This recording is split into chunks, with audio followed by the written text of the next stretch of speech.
Although Tarkovsky is not an experimental filmmaker in the conventional sense, his entire project was aimed at exploring the cinematic apparatus, investigating its impact upon human experience, and discovering its true potential as an art form.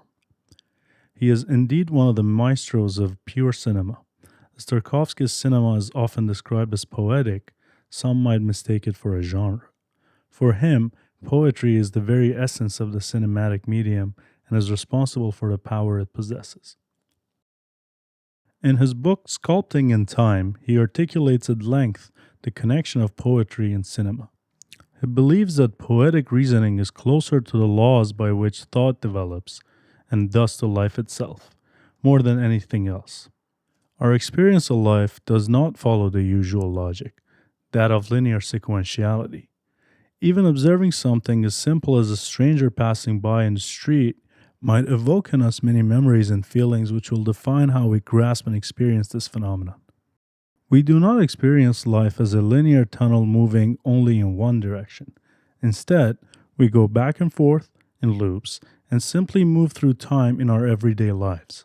This happens through memories and dreams, among other things, which build up our particular psyches. Time and memory, therefore, become central themes of Tarkovsky's works.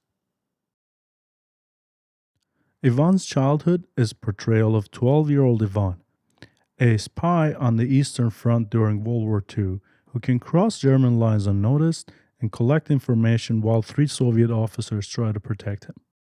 In this movie, Tarkovsky has used four dream sequences to convey the underlying truth of the character's state of mind. In these dreams, we are exposed to how beautiful Ivan's childhood has been, how caring and loving his mother has been, and how calm and comfortable his home was. We learn his childhood games, and we also notice his anxieties, fears, and disappointments. With one foot set in reality and the actual events of his childhood, his dreams are a poetic mixture of memory and the subconscious. These powerful sequences reveal to us Ivan's psychological state, his motivations, his suffering, and simply who he is. In Tarkovsky's own words, the character might be absent from the view, but what he thinks, how he thinks, and what he thinks about build up a graphic and clearly defined picture of him. The Mirror is entirely based on this idea, as the film is structured around the reminiscences of a dying man.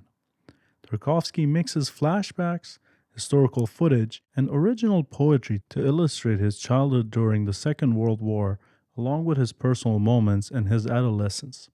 Through these memories, as well as mise-en-scène and the rhythm of the work, the mood of the character is exposed. As Tarkovsky states, reproducing real-life sensations is not an end in and of itself, but if art is a true communication of feelings, it becomes a medium for deep and serious thought. This is what makes Mirror a magnificent piece of pure cinema. In his later works, the borderline between reality, memory, and dream has faded. They are mashed up in a poetic potion which feeds to our intuition a certain mood, feeling, and rhythm. In Nostalgia, a Russian poet travels to Italy to research the life of an 18th century composer. It is ostensibly concerned with the heartache experienced by Russians who are separated from their homeland. There are scenes depicting the protagonist's family back in Russia in what seems to be his memories or his imagination of the past.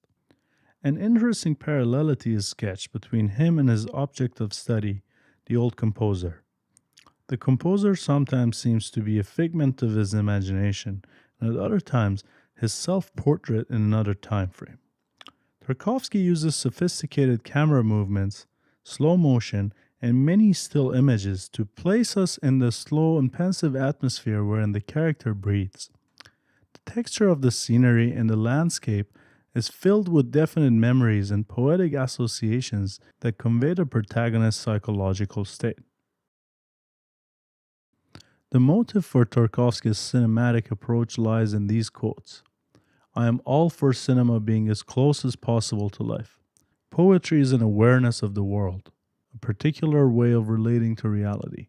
Through poetic connections, feeling is heightened, and the spectator is made more active. He becomes a participant in the process of discovering life.